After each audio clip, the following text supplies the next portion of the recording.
Historias del Centenario, con el auspicio de... Solicítalo en nuestras agencias. Banco del Pacífico, simplemente el mejor. Aqua Spa en Buenavista Plaza, el mejor spa de San Borondón. Smart SIM de Smartphone Soluciones, el chip que nunca falla en el exterior.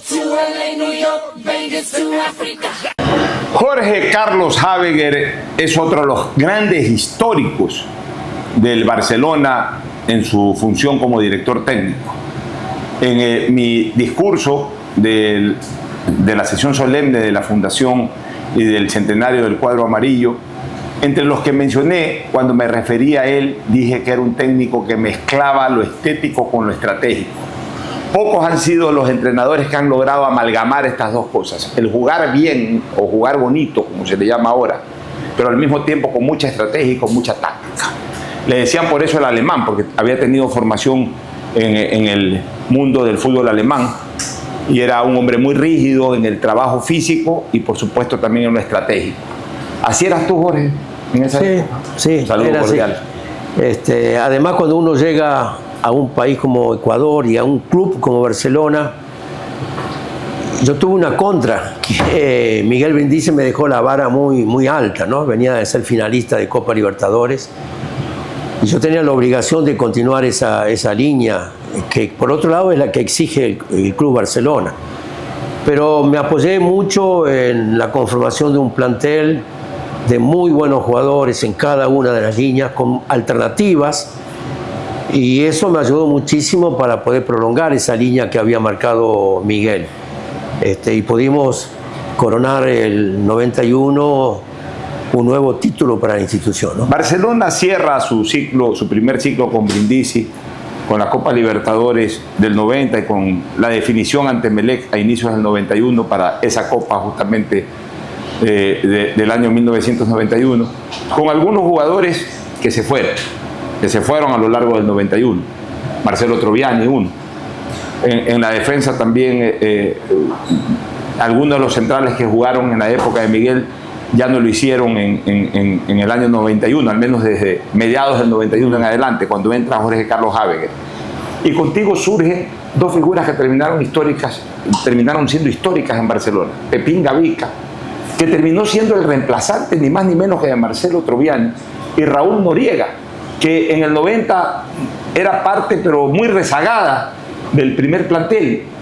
¿Cómo así observaste que eran los jugadores indicados para ser parte de un Barcelona que ya tenía ilusiones internacionales después de haber jugado una final de Copa Libertadores? En el 91 los dos centrales eran Montanero y Russo, ¿no? Ya no estuvo Russo en el 92, se incorporó Pedro Monzón, pero yo vi, bueno, cuando uno va conociendo, se incorpora a un plantel, el primer gran objetivo del entrenador es conocer bien a todos los jugadores, ¿no? Y eso se logra en los entrenamientos, ¿no? Y cuando uno visualiza, Raúl tenía todo, un jugador rápido, de buen juego aéreo, potente, y yo vi en él condiciones como para poder estar en... ¿Y en Gavica qué viste? Porque Gavica... increíblemente el mismo año que comienza a ser titular en Barcelona, no solamente que revienta, sino que termina convirtiéndose en la figura de ese campeonato y termina convirtiéndose en la figura estelar de Barcelona para la obtención de ese título. Yo creo que la labor de un técnico es potenciar primero el talento individual, ¿no? Y darle, por supuesto, potenciar su rendimiento, potenciar su capacidad técnica. Y yo observé en Gavica la impronta, ¿no? El atrevimiento. Ese jugador que le gustaba la gambeta, y la gambeta forma parte de cualquier propuesta táctica. Hace poco tiempo, ¿no? Valdano dijo que en este momento hay una gran obsesión táctica en todos los técnicos en el mundo entero, ¿no? Y que detrás de esa obsesión táctica hay una gran metodología. Pero y además hay otra discusión, ¿no? Si los cuestionamientos tácticos o la propuesta táctica de un equipo opaca al jugador. Yo digo todo lo contrario, lo potencia. Nosotros los entrenadores tenemos que aprovechar todas esas virtudes que nos brindan los jugadores para después sí ensamblarlo en la conjunción colectiva. Y Gavica daba eso, daba esa impronta, daba ese atrevimiento, la gambeta. a veces excedía de ese individualismo que también en algún momento puede afectar el trabajo de asociación colectiva, ¿no? Pero bueno, fuimos corrigiendo, hubo a veces algunos retos, pero fundamentalmente aprovechar eso y sobre todo ubicarlo en el sector del campo de juego que nos diera la posibilidad de ese atrevimiento, de esa potencia y de finalizar. Yo recuerdo que tú me lo comentaste por esa época, que el problema de Gavica es que era, por esa ansiedad de tener contacto con la pelota, correcto, a veces retrocedía demasiado a recogerla, incluso antes del medio campo, y perdía ese tramo en donde él realmente era influyente, que eran los últimos 30 o 35 metros. Sí. Ese tipo de jugadores quieren estar siempre en contacto con la pelota, y cuando no la encuentran en la zona ofensiva, a lo mejor caen en otros sectores del campo de juego. Pero eso provoca un desgaste, ¿cierto? Porque ¿Y tú lo ordenabas? El recorrido después para llegar donde realmente se definen los partidos, que es el área, es en la zona 3, en los últimos 30 metros, ¿no?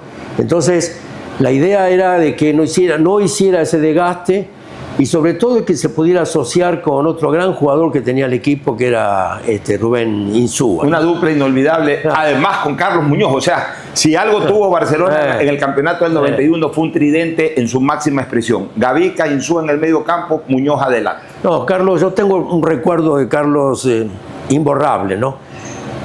Como persona, pero como jugador potente, un jugador que cuando le daban espacio en el 1 a 1 desbordaba y además era obsesivo también. Si Muñoz no moría, tenía techo alto. No, altísimo, tenía para crecer, porque además vivía el fútbol, le gustaba el fútbol. De hecho, te hago una pregunta, Jorge.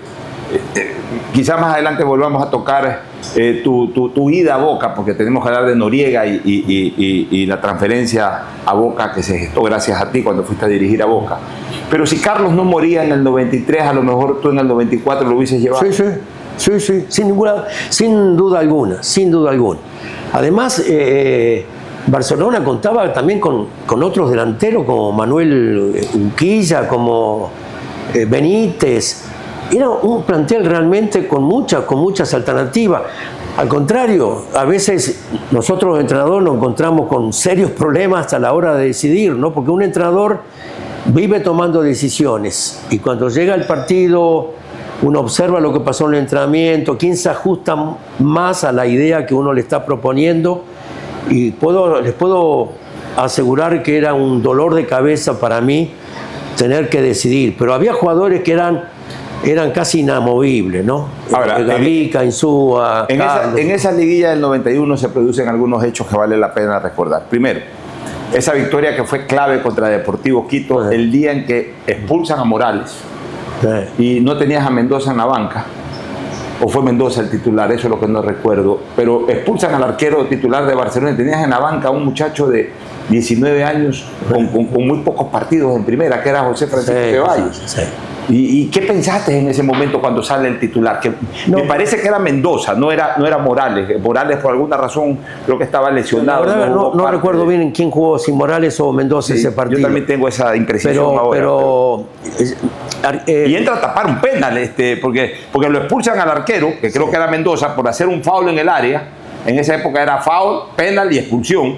Y entra Ceballos frío y tapa el penal. Se la tapa Barbosa al delantero uruguayo del en Ceballos observé, más allá de que había el puesto de arquero estaba muy bien ocupado, ¿no? Morales con todo lo que venía haciendo en Barcelona, la clasificación con el paso por el partido con River. Después yo tomo la decisión de sacarlo a Carlos y ponerlo a Víctor previo a un clásico con Emelec, que gana Barcelona 1-0 en el Capuel.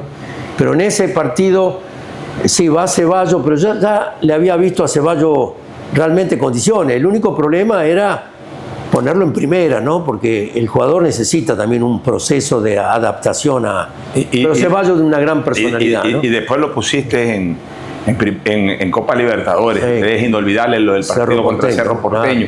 ¿Estás abrazado con todos ellos ahora? Con Pancho Ceballos, con Pepe Gavica, con Alejandro Alfaro Moreno. Alejandro llegó al club contigo en Chile Y se incorporó, sí, cuando... Ahora, volvamos a la liguilla del 91. Barcelona queda campeón con goles magistrales, 2 de tiro libre de Insúa inolvidables, contra Nacional al minuto 90, Sí. que le da el triunfo. Es que Barcelona gana, esa liguilla era de Sacamos 4 puntos en la equipos, altura, me sí. parece. Eran Valdés, Barcelona, Nacional y Deportivo Sí. Quito. Barcelona gana los 2 partidos en Quito. Sí. Le gana a Nacional con gol de Insúa de tiro libre al último minuto y le gana al Quito el partido que No, y acabamos de además recordar. Quito, Con un gol inolvidable, una tejida de Muñoz con Gavica, una tejida de Muñoz y la definición de Gavica, que fue espectacular. Quito un gran equipo, lo mismo Perdón, que... de Gavica, la tejida es de Gavica, que hace una jugada casi maradoniana, sacándose un pocotón de jugadores del Quito y se la pone a Muñoz y Muñoz entra con todo y anota un golazo. Sí. Y luego el gol de Gavica frente a Valdés, que le da el primer título nacional a Barcelona en el Monumental. Ese hecho histórico te lo llevas también, lo llevas a la tumba. como Sí, se sí, dice. ese partido con Valdés lo recuerdo porque terminamos con 2 jugadores menos, ¿cierto?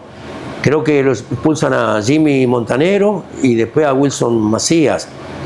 Y sobre el final, el otro día recordamos ayer o antes de ayer con Claudio Alcíbar, sobre el final del partido, un desborde, pero en una posición de gol, él se cruza, le pega la pelota en el pecho y bueno, y al ratito termina el partido, ¿no? Ese partido fue emocionante y bueno, y se corona campeón Barcelona. Ahora, viene el año 92. En el 92 Barcelona otra vez incorpora jugadores de jerarquía, lo trae a Byron Tenorio, Tenorio. que era un jugador que ya jugaba en selección, era central de la selección. Rosero. Lo trae a Pedro Damián Monzón, que había jugado la final 2 años antes, la Con la final selección del Mundial con la argentina, selección argentina. Esos jugadores venían, Sí. jugadores de jerarquía. Trae a Julio César. Y a Wilson de Sousa también. Lo trae a Gilson de Sousa. Gilson de Sousa. Ese equipo del 92 es un equipo inolvidable. Sí, un gran equipo. Hizo una gran Copa Libertadores. No, y un gran torneo, el torneo nacional. Debió haber ¿cierto? sido bicampeón. Pudimos haber sido bicampeón. Perdieron Digo, la final aquí con Nacional. No, empatamos. O sea, perdieron la final en perdimos, general, con el ok, Nacional ok, empatando correcto, aquí en Guayaquil. correcto, sí. Pero entremos a recordar un poquito la Copa Libertadores antes de ir a esa final. En esa Copa Libertadores Barcelona pasa sin problema a los venezolanos y a Valdés. Sí. Y luego viene el partido ese caliente con Colo-Colo, Sí, que era el sí. campeón vigente de América. Claro. Ese partido en Pedreros, en el estadio de Colo-Colo, es inolvidable, porque lo pierde Barcelona 1-0, pero lo pierde con maña, lo pierde con personalidad. O sea, Colo-Colo sabía que necesitaba sacarle más de un gol de diferencia y no lo logró hacer. No, es correcto. ¿Cómo manejaste tú ese partido? Los partidos de Copa se manejan de manera muy especial. La Copa Libertadores es muy, muy difícil, ¿no? Porque un partido determina la continuidad del equipo o la eliminación. Y ese Colo-Colo era poderoso, es cierto. Había obtenido, creo que por primera vez, un equipo chileno la Copa Libertadores. El Pacífico había ganado por primera vez la Libertadores con Colo-Colo en el 91. Sí. Y un gran equipo, Borghi, Pizarro. Bueno, Pizarro después viene a... Sí, Jaime Pizarro viene contigo, al Barcelona. Ese partido fue muy, muy caliente, muy duro, muy disputado. Pero mira, Jorge, en esa época, Barcelona ese partido lo amarró, ese partido lo peleó. Monzón lo expulsaron, pero aguantó el partido como 5 o 6 minutos reclamando. Hoy los analistas de esta época dirían qué mal que jugó Barcelona, sin ideas, sin nada. O sea, aquí desgraciadamente no interpretan lo que es la estrategia, entonces creen que todo es jugar bonito, que todo es tocar la pelota. Cuando se puede tocar, pero cuando hay que establecer una estrategia para sacar un resultado, al final de cuentas el resultado es lo más importante. Es que a veces los partidos no se juegan como uno desea o como uno quiere, sino como uno puede, ¿cierto? Exacto. Y entonces, porque está el rival, estamos jugando un campeón de Copa Libertadores.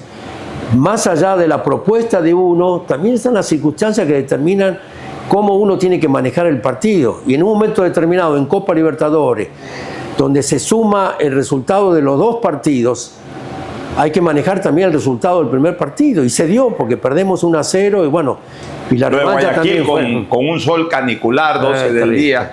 Pero fue un partido histórico contra Colo-Colo aquí, ¿no? Histórico. Muy cuestionado por la gente chilena, por el horario.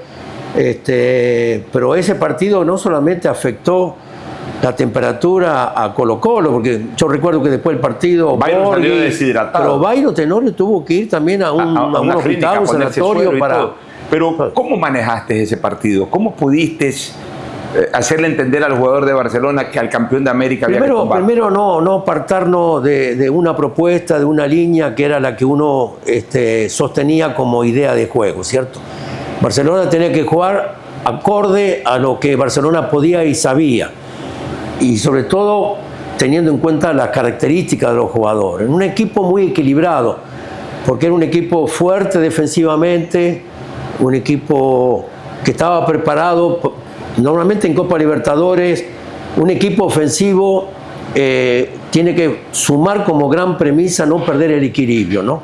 Porque ofrece espacios a un rival difícil como es Colo-Colo, pero sumado a las características técnicas, Barcelona tenía un equipo de gente inteligente. Así es. De gente inteligente. Y llega un 20 de mayo, día de mi cumpleaños, 20 de mayo de 1992. Yo cumplía 26 años y estaba transmitiendo el partido en La Hoya entre Defensores del Chaco y Barcelona. Y nos vamos a los penales.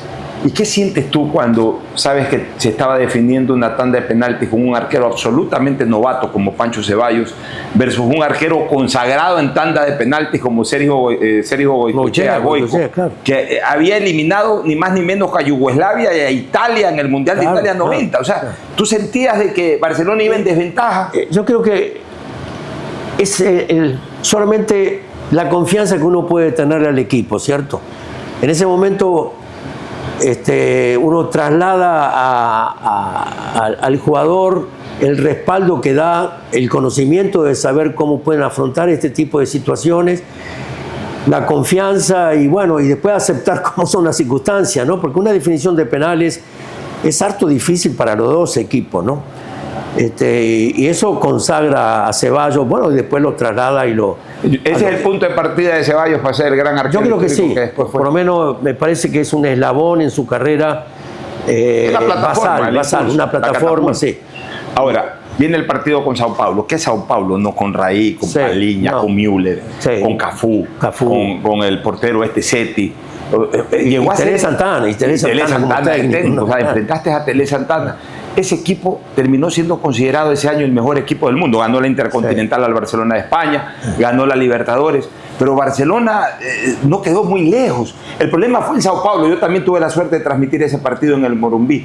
¿Qué pasó ahí cuando Barcelona da demasiadas ventajas? ¿En qué falló la estrategia? Es que cuando... Pierde 3-0 ese partido. Eso es lo que le costó darle vuelta al final. Sobre el final del partido, en un tiro libre, no me acuerdo si era un córner, un tiro libre de costado, Pedro Monzón tuvo la opción de por lo menos hacer el gol de descuento que hubiera otorgado más ventaja para el partido siguiente. Pero en algún momento fuimos superados, ¿no? En un estadio como el Morumbí, repleto, un gran equipo, sobre todo conformado con jugadores que no se le podían dar ventaja porque individualmente y colectivamente era un equipo muy ensamblado, ¿no? Yo creo que fuimos superados, ¿no? Y que en algún momento perdimos ese equilibrio que hacía referencia. Cuando un equipo recibe un gol y ante San Pablo tiene la obligación de revertirlo y a lo mejor apostar a acciones colectivas, también tiene el riesgo de otorgar ciertos espacios. Y ante un equipo como San Pablo eso puede ser gravitante. Y dime una cosa, Jorge, con el 3-0, ¿tú ya consideraste que la serie estaba perdida? No, era difícil de revertir una situación así, pero lo mismo que pasó con Colo-Colo, ¿no? La fe en un equipo como Barcelona, bien ensamblado, con mucha personalidad en cada una de sus líneas, con características de jugadores que podían realmente armarse desde lo colectivo y sobre todo con el apoyo que tuvimos de la gente. Ese día el estadio estaba repleto. A pesar del 3-0. Repleto. Cuando los hinchas no se movían al estadio en razón del resultado anterior, cuando los hinchas confiaban en su equipo, empujaban hasta el final, cuando los hinchas no andaban analizando si se jugó bonito, si se jugó estéticamente, cuando los comentaristas de esa época no le metíamos negativismo en la cabeza a los hinchas de fútbol. Entonces con un 0-3 igual llenaron un estadio. Bueno, a todos los factores futbolísticos que mencioné anteriormente, un factor muy gravitante fue justamente la hinchada, ¿no? Estar dentro de esa cancha y ver una hinchada que estaba apoyando al equipo, Y sobre todo después que convertimos el primer gol, bueno, todo eso fue... Y yo creo que si el segundo gol, que lo hace Gilson, hubiera sido 10 minutos antes, el partido seguro, porque habíamos inclinado la cancha. ¿Consideras un partido perfecto el de Barcelona-Sao Paulo? Yo creo que así en toda mi trayectoria en el fútbol, creo que es uno de los partidos donde... Tanto es así, Jorge, que si bien es cierto que estéticamente el mejor partido fue contra Olimpia de Paraguay en la final, que fue un partido estéticamente maravilloso de Barcelona, el mejor partido de Barcelona, no en lo estético, sino en cuanto al rendimiento futbolístico, fue contra Sao Paulo. Primero, por la calidad del rival. Sao Paulo era mucho más que Olimpia. Segundo, porque funcionó perfectamente en todos los ámbitos de la cancha. Defensivamente no recibió goles de un equipo que era muy ofensivo como el Sao Paulo. Y ofensivamente anotó 2 goles, pero tampoco el Sao Paulo era fácil golearlo. Bueno, se dio el efecto contrario a lo que pasó con nosotros en el Morumbí, ¿no? Un equipo que asume un protagonismo como Barcelona, se potencia, se ensambla y además se sumaron varias cosas, ¿no? El equipo con deseo de revertir la situación, con argumento como para hacerlo y con un marco que dio la hinchada, que creo que sumando todo eso hizo que Barcelona jugara un partido histórico. ¿Por qué se pierde la final contra el Nacional el año 92? Se había perdido en Quito 2-0, si no me equivoco. Sí. Le pegaron al juez de línea, Elías Jaco, en ese cotejo que también tuve la suerte de transmitir. Y regresamos a Guayaquil y Barcelona no pudo darle vuelta al resultado. ¿Qué pasó? Nos costó. Es que, Alfonso, cada partido tiene una historia distinta y tiene un análisis distinto, ¿no? Así como analizamos el partido allá en Brasil y analizamos el partido acá, a veces las circunstancias de desarrollo del partido... Un partido de fútbol es una sucesión de acciones de acuerdo a un plan determinado por los entrenadores, donde hay momentos, circunstancias y detalles que definen el resultado de un partido para un lado o para el otro. Por ejemplo, recibir un gol, recibir una expulsión, esas circunstancias pueden variar un poco toda una propuesta y una idea de juego. Ahora, ¿no? Nacional tenía al Habeger criollo, que era Ernesto Guerra. Ernesto también era un gran estratega. Sí. Y entonces fue duelo de estrategas y finalmente se impuso Ernesto. Existe una puja ahí de futbolística, ¿no? Claro. Futbolística. Y eso le cuesta su permanencia en Barcelona porque finalmente el hinchada se desilusionó con no ser bicampeón. Barcelona pudo haber sido. Era la segunda vez. Otto Beira, ¿no? Pero era la segunda vez, a ver, déjame recordar algo, sí, la segunda vez que el Nacional le quitaba la opción a Barcelona de ganar títulos en seguidilla. En el 82, Barcelona pudo haber sido tricampeón y pierde la final con Nacional en Ambato, 10 años antes. Y contigo, Barcelona pudo haber sido bicampeón y pierde la final en general, empatando en Guayaquil. Y se va Jorge Carlos Habeger a Boca, lo contratan ni más ni menos que Boca. Y resulta que un día llega la gran sorpresa. Habeger pide en Boca al Pavo Noriega. ¿Por qué lo pediste al Pavo? Por lo que analicé anteriormente, porque yo desde que llegué al Barcelona vi en él todas esas virtudes desde el punto de vista futbolístico. Un jugador joven, un jugador profesional, que vivía el fútbol intensamente, con cualidades para la posición, y pensé que estaban dadas las condiciones para que Raúl se sumara a Boca, ¿no?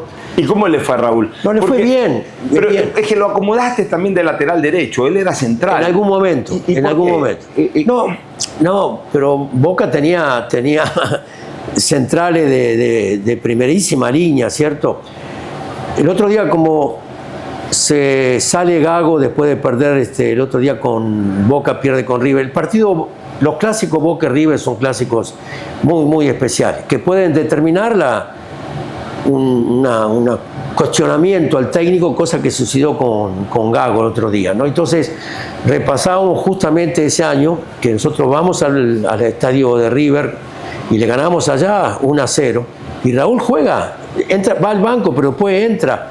En el segundo tiempo, creo, y ganamos ese partido, le ganamos a River en el Monumental, ¿cierto? Ahora, ningún técnico pone a un jugador sobre todo en un club como Boca Juniors, si no lo respalda todo aquello que uno determina por qué ese jugador forma parte de ese y eso le da jerarquía a Raúl Noriega. Pero no solamente, porque a mí me reemplaza Menotti, y Menotti también lo pone a Raúl. Entonces, al Pau. Entonces el tema no era que un técnico que conocía a Raúl en Barcelona lo lleva, sino un técnico como Menotti también lo utiliza y habrá apreciado todo lo que acabamos de decir. Y Jorge Carlos Javier regresa al 94 a Barcelona. En el 93 tuvimos una linda experiencia personal con Jorge, lo contraté. Yo en esa época dirigía deportes en TC Televisión y te contratamos para que comentes la final entre Emelec y Green Cross y luego el sorteo del Mundial Estados Unidos 94, y ahí estrechamos una gran amistad. Sí. Ya teníamos amistad cuando era técnico en la primera era de él en Barcelona, pero la estrechamos luego de esa relación profesional también. Y regresas en el 94, Jorge, y tomas una decisión polémica, sacar a un ídolo, a Carlos Luis Morales. ¿Por qué lo sacas a Morales? No, yo había visto que Morales no estaba en su totalidad, en su rendimiento, en los entrenamientos, y pensé que bueno, que la vida de un jugador de fútbol, la vigencia de un jugador hay que estar permanentemente sosteniéndola, ¿no? Y las decisiones que yo he tomado en el fútbol pasa por el rendimiento, no por todo su currículum y por todo lo que haya hecho ese jugador, ¿no? Después yo lo conversé con Carlos en su momento. ¿Hiciste las bases con Carlos? Hablamos en su momento, ¿no? Y después lamenté muchísimo el fallecimiento de él hace unos 4 años. Siendo prefecto de la provincia de Guaya, se metió a la televisión, luego a la política, y le fue bien siempre. Sí. Le fue bien siempre. Pero Carlos es uno de los íconos en Barcelona, ¿no? Ahora, ese año 94, Jorge, tú regresas a Barcelona y se da una competencia bestial entre la dirigencia de Barcelona encabezada por Isidro Romero y la del Emelec encabezada por Fernando Aspiazu Seminario y Enrique Ponce Luque, todos potentados económicos. Y Barcelona y Emelec rompen la barrera del $1 millón en contrataciones y se arman 2 equipos soñados. Recuerdo así rápidamente la alineación de Barcelona. En el arco eran Morales o Mendoza, Ceballos también era ya parte del equipo, o sea, tenías esos 3 arqueros.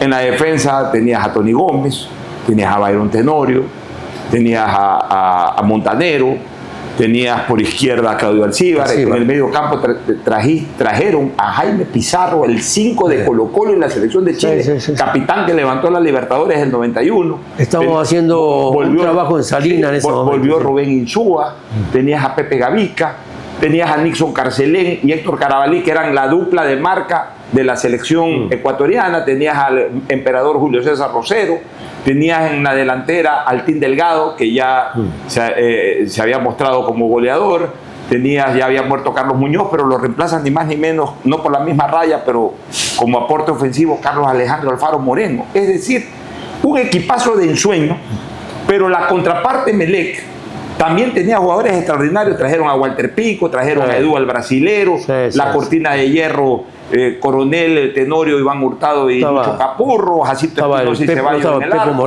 Vino el Pepo Morales, adelante tenían a Almada, que había sido goleador de la Copa Libertadores. O sea, arranca esa copa con un partido Barcelona-Emelec en el Capoli y lo gana Barcelona con cabezazo de Carcelén que pega en Iván Tenorio y se mete.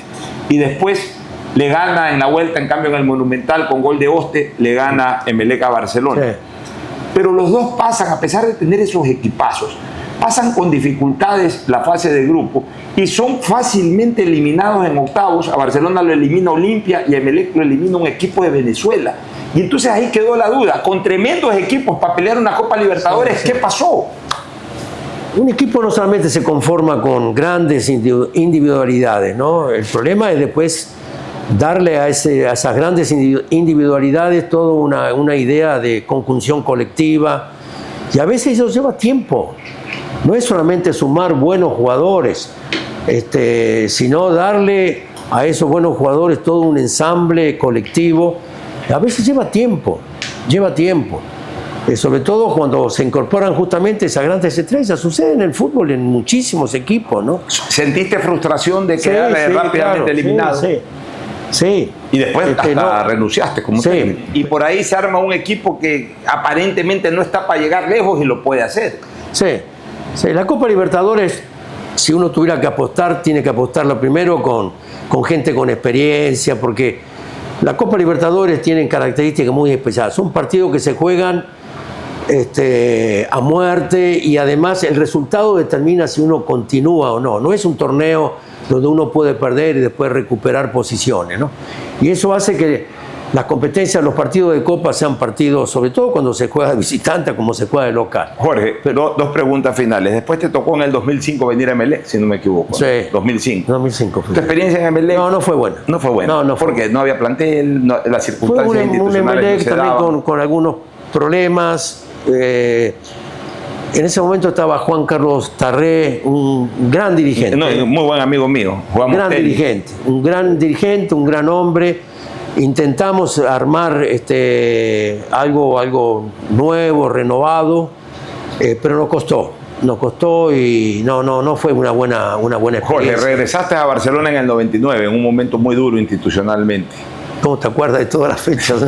98, para ser exacto, después de la final. Yo creo que yo mismo me acuerdo de todo. Con Jorge Bejarano, ya después, finales del 98, finales del 98. Sí, un Barcelona especial en ese momento. Un Barcelona especial, un Barcelona que si bien es cierto había jugado una Copa Libertadores, pero que con algunos tuvo algún tipo de problemas. Creo que arrancaste la temporada 99. ¿Por qué no te ¿Por qué los regresos de Jorge Javier ya no fueron exitosos? Ni en Barcelona 94, ni en Barcelona 99, ni en Emelec 2005. Tampoco duró mucho, ¿no? Cada una de esas estadías. A lo mejor porque no pude encontrar o no pude realizar lo que se dio en el 91 y en el 92, ¿no? Ensamblar, generar todo un concepto místico que lleva tiempo, que hay que trasladarlo y compactarlo en el trabajo diario. Y esa es una tarea difícil para los entrenadores, no es sencillo, ¿no? Ya, y finalmente, Jorge, te tocó dirigir Bolivia en la parte final de las eliminatorias a Japón-Corea 2002, y justo fuiste el entrenador que estaba al frente de Bolivia cuando fuimos a jugar en La Paz y los goleamos 5-1. Sí. ¿Qué pasó ahí? No, yo cometo... Bolivia estaba fuera de la clasificación. Totalmente. Yo le propongo... Yo había tenido una muy buena gestión en la selección para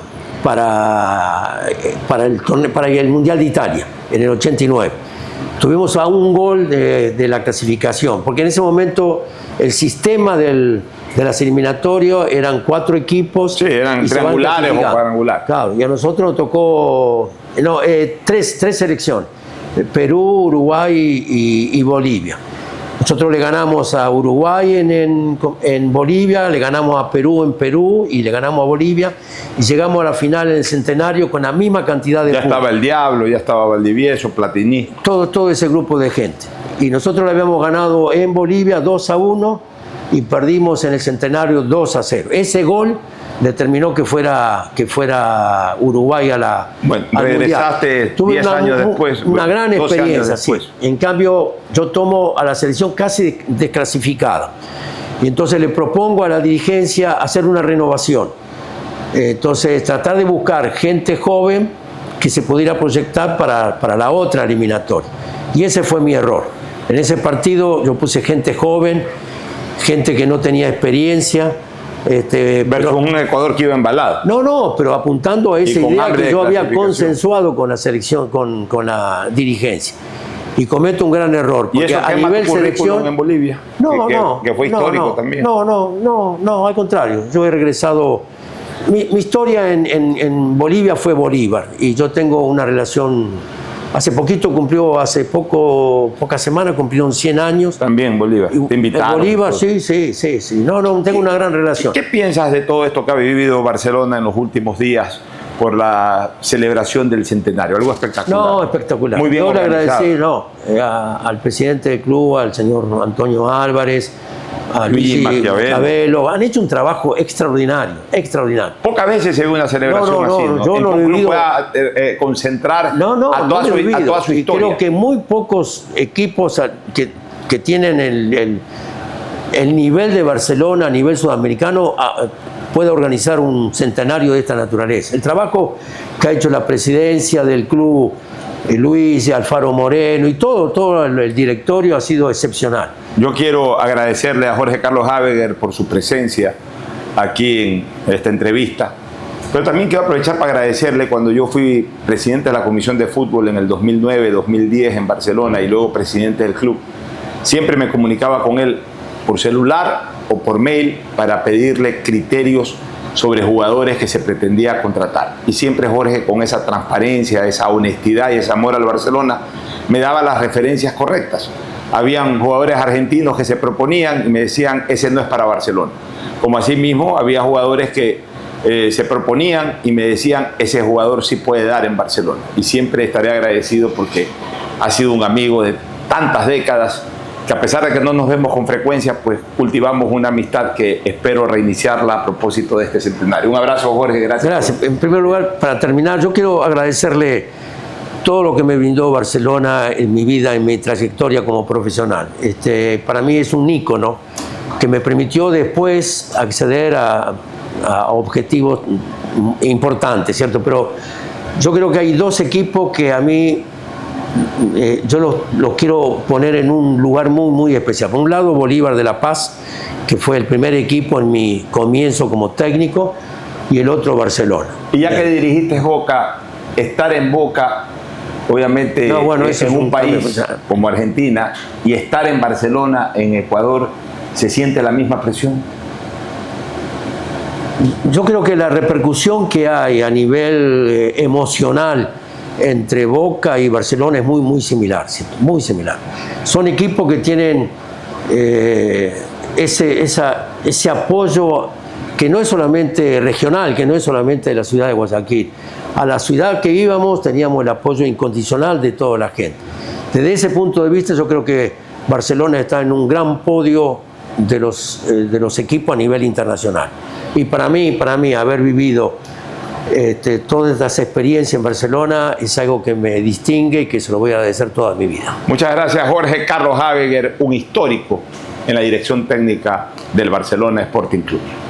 Historias del Centenario, con el auspicio de... Solicítalo en nuestras agencias. Banco del Pacífico, simplemente el mejor. Aqua Spa en Buenavista Plaza, el mejor spa de San Borondón. Smart SIM de Smartphone Soluciones, el chip que nunca falla en el exterior.